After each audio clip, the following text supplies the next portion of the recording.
Good morning, Midpoint. Welcome back to the final week of our series, Good Call, where we've been exploring how to let God help us navigate our lives through our daily decisions and to apply His wisdom to our lives.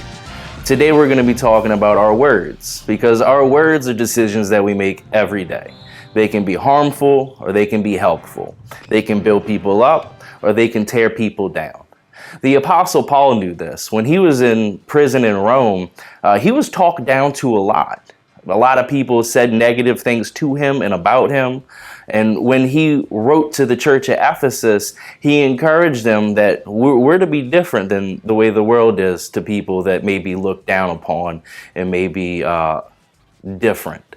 So in Ephesians chapter 4, verse 29, he says, "Don't let any evil talk come out of your mouths. Say only what will help build others up and meet their needs. Then what you say will help those who listen. Do not make God's Holy Spirit mourn. The Holy Spirit is the proof that you belong to God, and the Spirit is the proof that God will set you completely free and get rid of all hard feelings, anger, rage. Stop all fighting and lying. Don't have anything to do with any kind of hatred.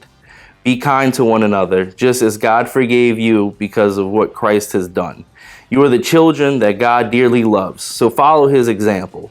Lead a life of love just as Christ did. He loved us. He gave Himself up for us, and He was a sweet-smelling offering and sacrifice to God." So what Paul's saying here is that our words are important and they're impactful. And not only that our words can actually grieve God. Whether or not we use our words to build people up or tear people down is a great concern of God's. When we use our words in a way to impact the community around us, it reveals the nature of our heart, whether we're doing it in a loving way or a hurtful way. Out of the abundance of the heart, the mouth speaks, is what Jesus says. So when we use our words, we start to show what's inside of us. It's a lot like an orange, that when we squeeze an orange, what comes out of the orange is what's inside of it. And then how does all of that get into the orange? What are you having poured into you? It's important that we stay in our word, that we stay in the presence of God with praise and worship, and that we're continuously praying and allowing God to help us make decisions throughout our day. I have 3 ways that you can apply this to your life this week. First, we need to learn to listen to other people's stories.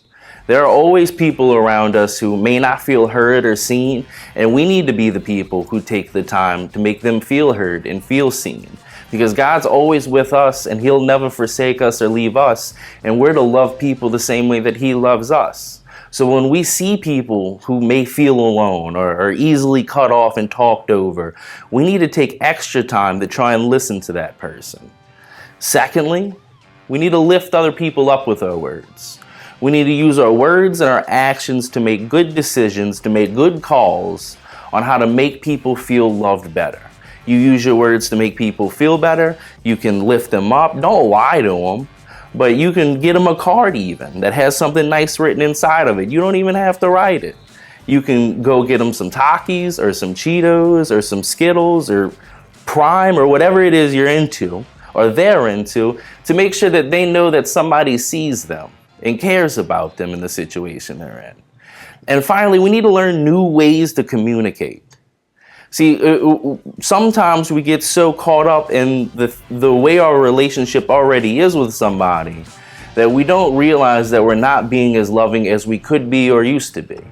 We need to continue to explore our relationships that we have. This week, look at the relationships you have with people whom you say you love.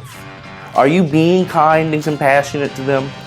Are you listening to what they have to say and their perspective on a situation? We need to ask the people in our lives who we say that we love, am I loving you the best way that I can? Am I doing all the things that a friend should do to love you? Ask our relatives, our brothers, our sisters, and our cousins. Are there ways that I could love you better? That I could show that I care about you better? Because we need to remember that our words are decisions that we make, and we need to make good calls with those decisions.